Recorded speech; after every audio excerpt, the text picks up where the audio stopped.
नमस्कार।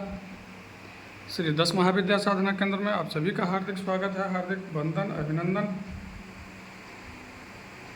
आज जो प्रयोग हम बताने जा रहे हैं ये सर्व शत्रु संहार के लिए प्रयोग है और माता काली और महाकाल भैरव का ऐसी असीम कृपा इस मंत्र के द्वारा, इस प्रयोग के द्वारा भक्त पर बनेगा। जो साधक अगर साधना करेंगे तो फिर बताएंगे, खुद ही बताएंगे यहाँ।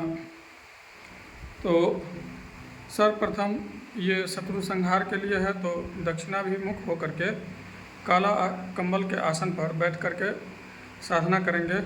नवग्रह मंडल, गुरु मंडल बना करके गुरु मंडल के बीच में साधना करेंगे।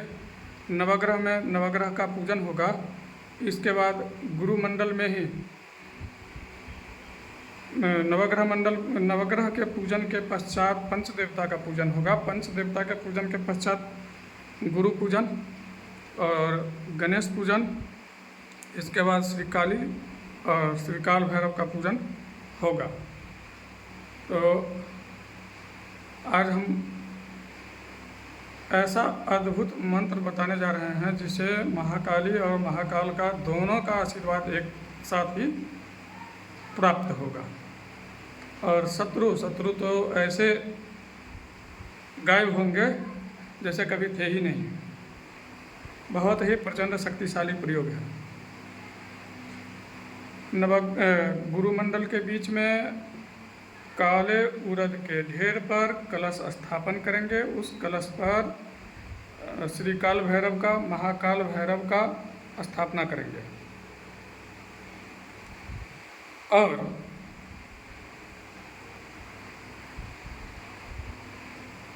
उसी के बगल में माता काली का भी एक कलश स्थापन करेंगे। कलश स्थापन करके एक महाकाली का भी फोटो कलश के सामने सामने लगाएंगे और सामने त्रिकोण बना करके उस त्रिकोण में भ्रंग बीज मंत्र लिख करके उसके ऊपर चौमुखा दीपक सरसों तेल का जलाएंगे। शत्रुनाश के करते हैं। शत्रुनाश के लिए अगर कर रहे हैं तो एक काला उड़द कहते हैं, एक काली मिर्च का दाना भी डालेंगे और काले उचार दाना काला उड़द का डाल करके उसके ऊपर हम दीपक को रखेंगे। और इसके बाद भोग प्रसाद में भैरव को सात्विक साधक के लिए मीठा खीर, गुड़ में बना हुआ खीर और माता काली को लौंग और बताशा का भोग लगाएंगे। ये देंगे माता काली को और ये भोग प्रसाद दे करके 5 अगरबत्ती जला करके माता का साधना शुरू करेंगे। मंत्र जो हम बता रहे हैं इस मंत्र का जाप करेंगे 41 दिन। यकीन मानो अगर आप बहुत परेशान हो गए हो और शत्रु आपका अगर पीछा नहीं छोड़ रहा है, हाँ, लेकिन ये मंत्र बहुत खतरनाक है। यहाँ हम सावधानी भी बरतने के लिए बोलेंगे। बिना गुरु आदेश का ये साधना आप लोग नहीं करेंगे। नहीं तो अगर किसी भी तरह का नुकसान अगर झेलना पड़ा तो इसका जिम्मेवार आप स्वयं होंगे और कोई नहीं होगा। इसलिए बिना गुरु के आदेश का ये साधना बिल्कुल नहीं करेंगे, क्योंकि बहुत उग्र मंत्र है ये और बहुत ही तीव्र चलता है ये मंत्र।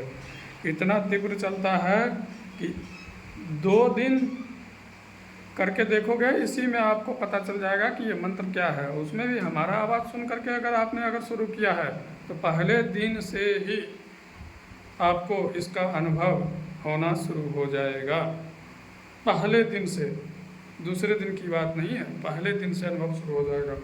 मंत्र है ओम ह्रीं ह्रीं क्रीं क्रीं क्रीं भ्रंग भ्रंग भैरवाय महाकालेश्वराय सर्वशत्रु संहारे संहारे भ्रंग फट स्वाहा।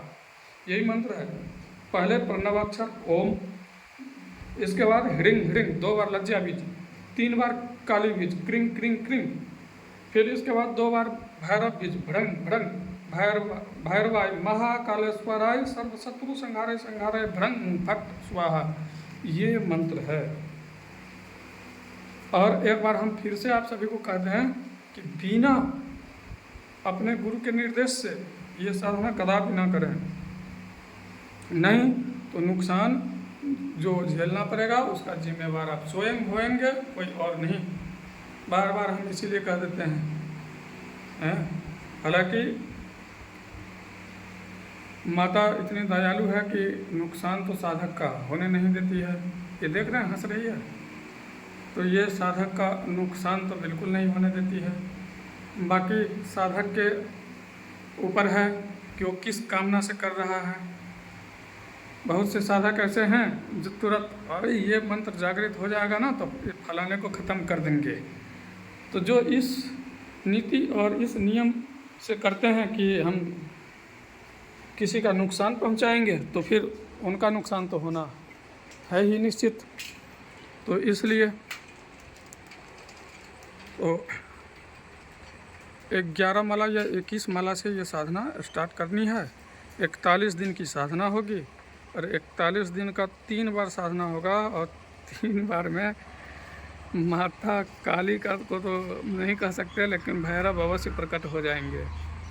भैरव श्री काल भैरव अवश्य प्रकट हो जाएंगे इस साधना से। इसलिए कह रहे हैं जिसको अगर कलेजा मजबूत हो तो ही ये साधना करें, अन्यथा ये साधना ना करें, क्योंकि भैरव का आगमन हो जाएगा। ऐसा ना हो कि डर करके भाग जाना छोड़ छाड़ करके। तो इसलिए जिसकी कलेजा छाती पुष्ट हो वही ये साधना करें।